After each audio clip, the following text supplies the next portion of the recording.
গোলু, মেয়েটা কি সুন্দর দেখতে, যে পাবে তার ভাগ্য খুলে যাবে, বুঝতে পারলি? দাঁড়া দাঁড়া, মেয়েটাকে আমি এখনই পটিয়ে আসছি। তুই দাঁড়া, এখানে থাক। কি বলছিস তুই? হ্যাঁ, ইনকাম করবি তো চলে আয়। এই শুনছো, তোমাকে ফুলটা গোলু দিয়ে পাঠালো, বুঝতে পারলে? কে গোলু?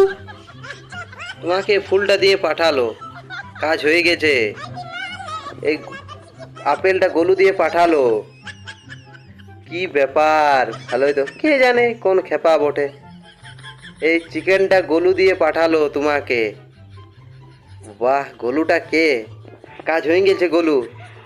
এই আচারটা গোলু দিয়ে পাঠালো তোমাকে। থ্যাংক ইউ রাজু, এতদিনে মনে হয় ফেঁসে গেছে। চ্যানেলটা লাইক আর সাবস্ক্রাইব করে দিন।